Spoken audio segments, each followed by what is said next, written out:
Hello and welcome. My name's Kathy A. And this weekend I thought I would take a little excursion and take you along with me on a field trip.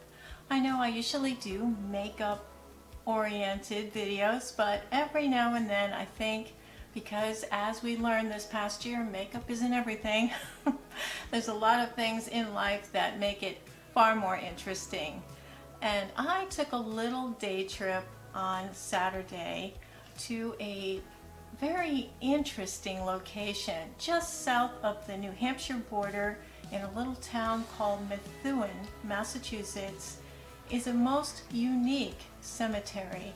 It's called the Hillside Acre Animal Cemetery. And yes, this is not your Stephen King couple of kids with a cross and hand marker name of Rover on a cross somewhere. This is 18,000 graves devoted and in total love and tribute to pets, to service dogs, to war heroes, to police heroes, to fire dogs, to the family pet. And I thought what I would do is give you a little bit of history of this place and give you a full tour without too many spoilers so you can enjoy exploring this place on your own, but just a little bit of history of this wonderful cemetery. Horses.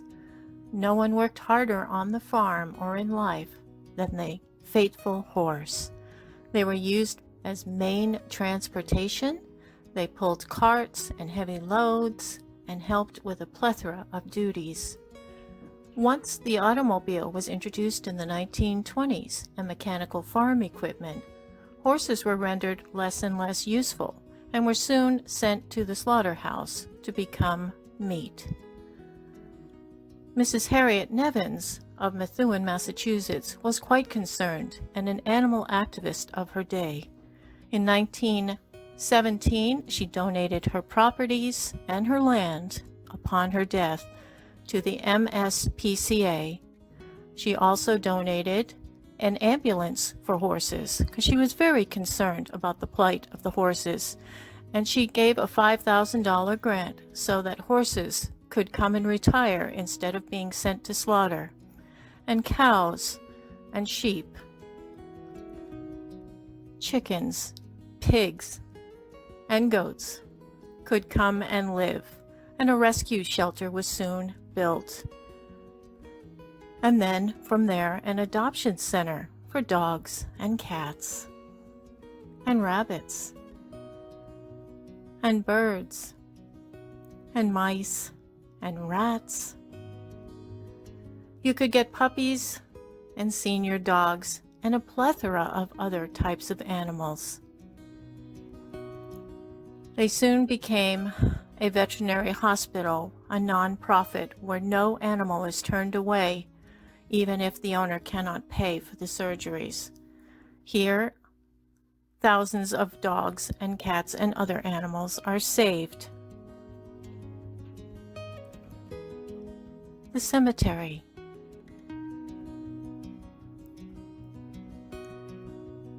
This was formed in 1917 to allow those who had loving pets who had passed away to have a tribute and some place to visit and show their respects and visit after they died.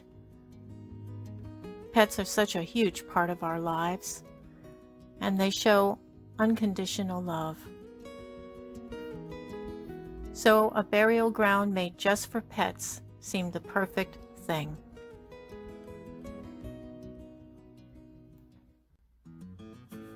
This is the older section of the graveyard, and the initial graves were this size, and this is Polly. Polly is 92 years old, and he's the oldest animal in the cemetery. You'll see all kinds of different tributes and markers for different animals: granite and marble stones, wooden stones, handmade clay stones, statues.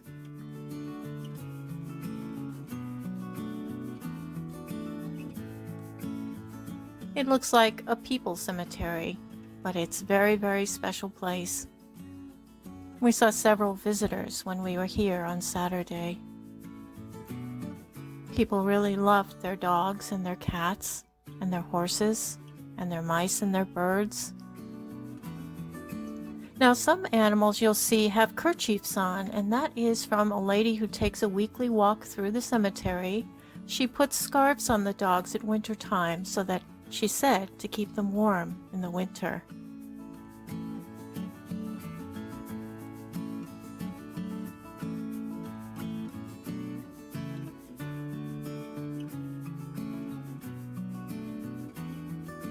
Some of the monuments are very plain and some quite ornate, with photographs inlaid and poetry, inscriptions, tributes to those they love and miss.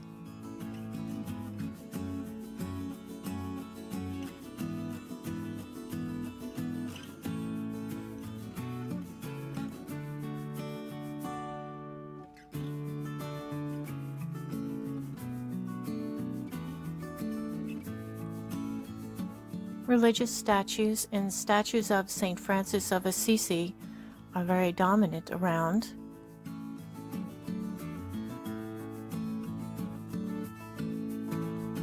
Some are simple and some a little more elegant.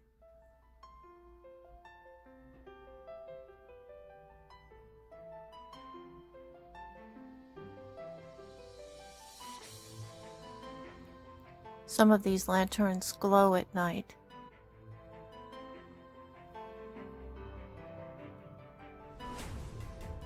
This is the newer section of the cemetery when you first go in on the main right side.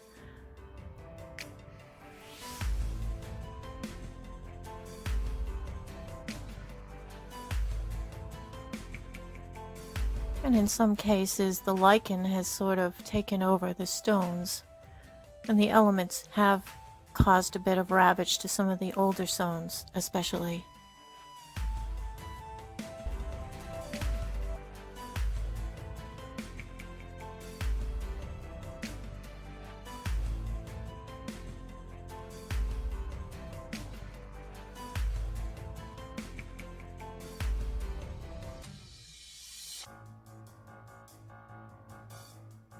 Here's little Max, 7.5 years.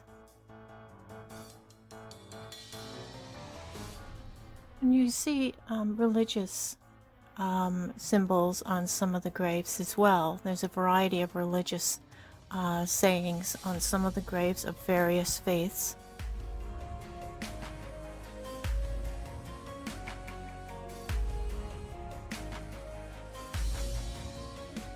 I love the names of some of the animals.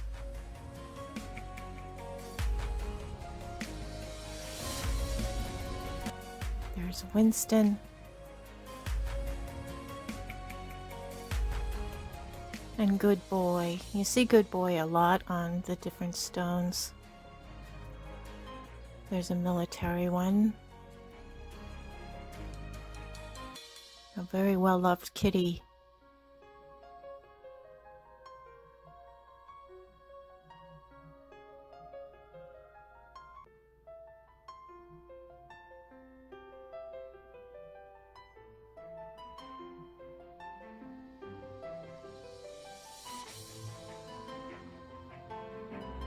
In doing research for this particular video, it was really amazing what is out there as far as war dogs, as far as dogs and their uses in World War I, World War II, Vietnam, and all of the modern wars from Afghanistan to present. Unbelievable what they had animals do with them, who accompanied them and helped them get through a treacherous time. And they also went on very dangerous missions with the soldiers, sometimes even donning gas masks. You know, they didn't enlist and they didn't sign up for this, but they are war veterans from World War I through World War II, through Vietnam, and all the current wars. The dogs accompanied soldiers on their missions, carrying supplies, search and seek, looking for explosives, and wearing, yes, gas masks. In Vietnam, they were companions, they were warning signals for the enemies, and they made some lifelong friends. Ironically, at the end of the Vietnam tour, most of the dogs were euthanized. They do appear on the wall in Washington. In modern wars, the dogs were used for bomb sniffing and saved many, many lives, and were given full military honors upon their death and burial. Police dog heroes start as puppies, and they're trained with a police officer to become a proud canine officer. Many are loved and respected. They apprehend suspects. They search and rescue during tragedies or missing persons. They find drugs. Several heroes have stood out, and one in particular, Geo, received a 30-car procession for his funeral in Tewksbury. The procession went to the cemetery, and he had full police honors burial. Police dogs are more than just animals. They're service.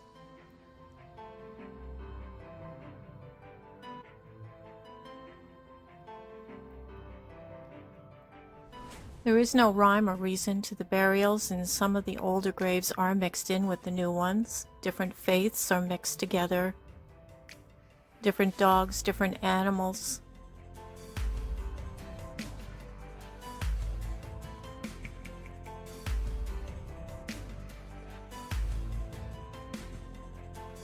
Some of the little toys are quite poignant to see on the graves. Some of the graves are not yet with their stones. They have markers, temporary markers.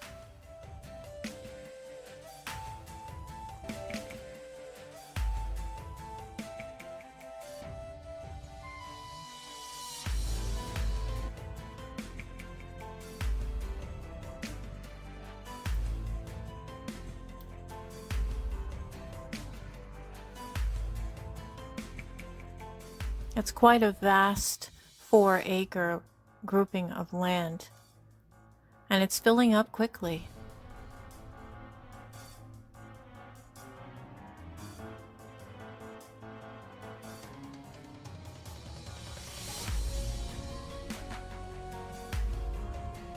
There's a dog and a cat.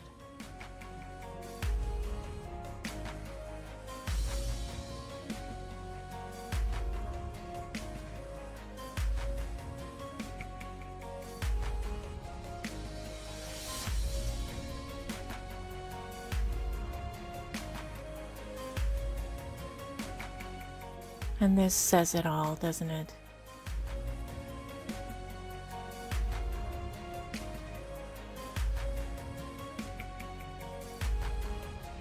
And in horses, there are many horses buried in the cemetery, some full body, some cremated. And often the bridles are stuck on the grave. In loving tribute, there are also horse statues within the cemetery.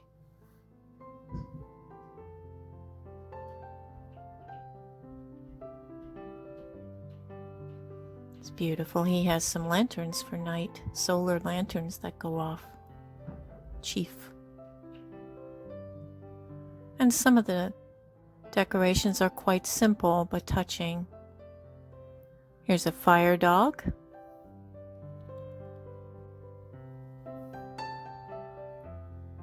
Possibly a Dalmatian. Here's some homemade clay markers, lovingly made for their friend who's passed away. And there's some nice plantings there.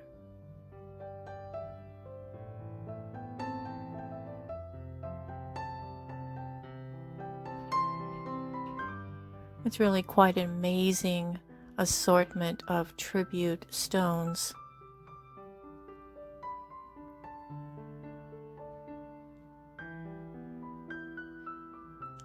This particular dog statue is wearing the real dog's collar.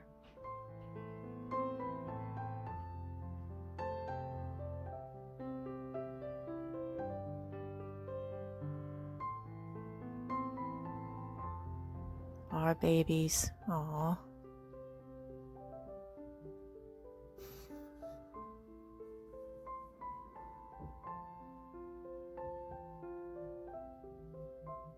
St. Francis of Assisi again.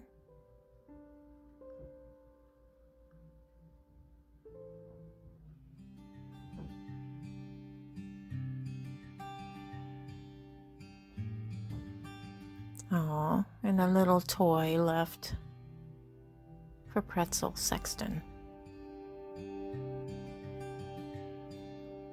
When you think of service animals, most of us think, oh, it's the seeing eye dogs. But animals are therapy dogs, and they also can tell if you're going to have a seizure. They also visit nursing homes and hospital recovery rooms, and they cheer people and help them get better.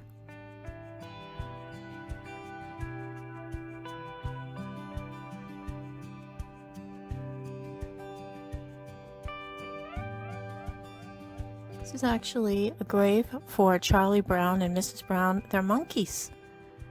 And there's Simba.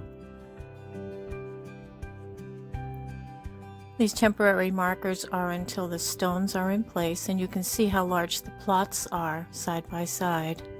And there's some toys there, some flowers. People do come and tend to the graves of their animals. And here's a fairly new one where they've put the sod on. Lucky. St. Francis again.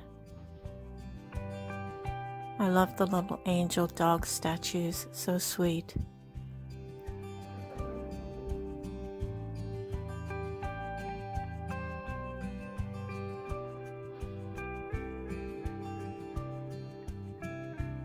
Pepper.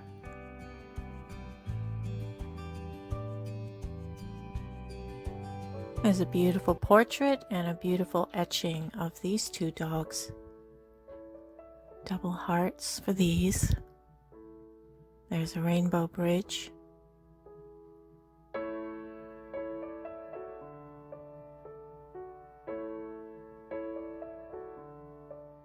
And a bench. There are several benches around the cemetery for you to sit and think about things. One was erected by a lady who lost her mother at 9/11 and then buried her pets there when they passed away.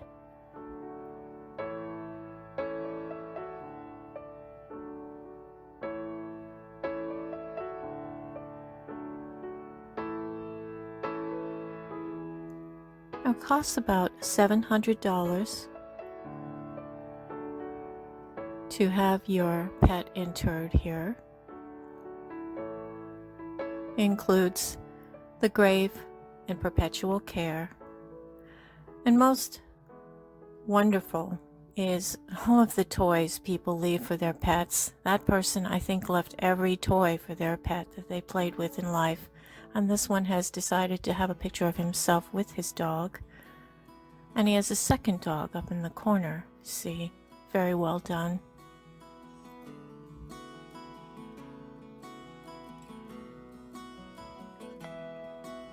I just love these etchings. They're just so beautiful. They were done from portraits of the animals. Cooper.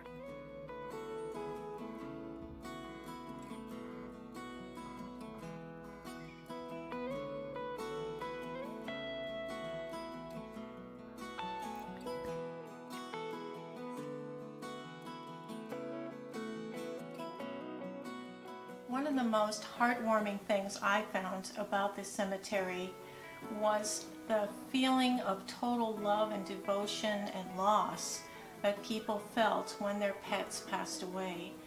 Some of the tributes written in poems and inscribed on these stones, and some of the beautiful artwork of the etchings and the photographs of these wonderful animals is really, really unique and interesting.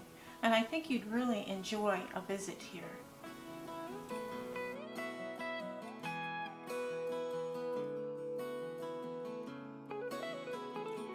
As we head on over to the older section, you can see that the graves are more uniform. These gravestones were kind of the standard that the graveyards supplied in the older days when they first opened. Now each of the graves is numbered, and they are all categorized and kept intact. So if you have if you want to know about Missy, who died in 1934, and they would be able to find that dog for you based on the number on the gravestone that they have in their records. They have tried to preserve and keep all of the gravestones in their normal place. Some of them are actually overgrown in trees. Some of them you can see they have been knocked over, but they have been lovingly placed back upright in some cases. And there's quite a hill to go up to the older graves. This is the oldest section where the first few graves were done in 1917 to 1920. You can see a lot of Depression era dogs as well.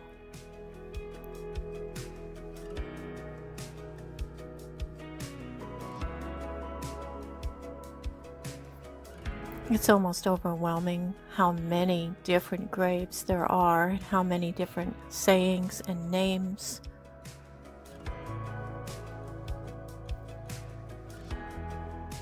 These are the older graves from the 1917 to 1920 range.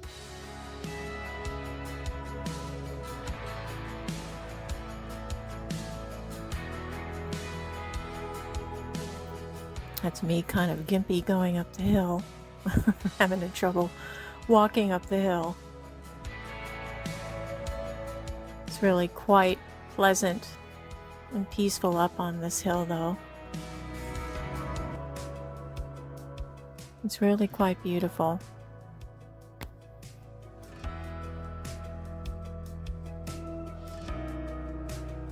The place is amazingly well kept and landscaped, and you can tell is loving care involved in the upkeep of this cemetery, and it has many visitors all the time.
Every year there is a Memorial Sunday set out for the tribute to the pets, and everybody purchases a little lantern which gets set by their particular pet's grave, and the proceeds will go to help with the upkeep of the cemetery. This is a really beautiful service, and it's something that everybody who has a pet in the cemetery really enjoys.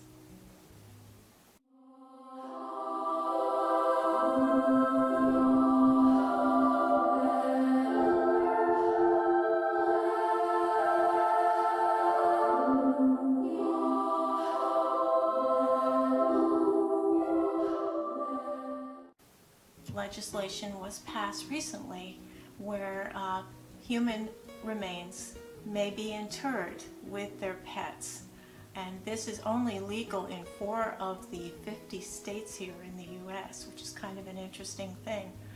There's some kind of rule or law about mixing animal remains with human remains. I have no idea why. Maybe it has something with crime scene investigation, I don't know. But whatever it is, there are humans actually buried in with their pets, and there are rumored to be between 12 and 20 humans buried in the cemetery along with their pets. Some of them are noted on the gravestones, which feature the pet, and then the person is down as just a tiny little name at the bottom as, oh, by the way, like an afterthought. Anyway, this is one of the people who was buried with her princess, and her husband said that when it is his turn, he too will join the princess and his wife.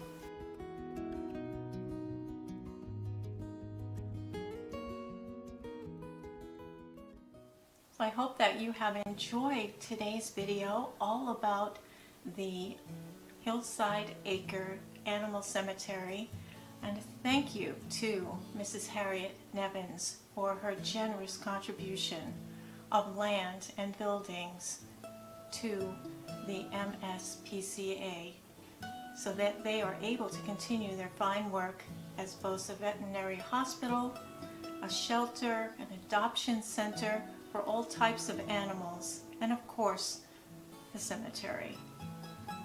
I'll be back with you in the next video, back to my normal lipstick and blush and mascara self. I hope all of you are having a safe and wonderful week, and I'll see you in the next video. Take care, everybody. Toodles.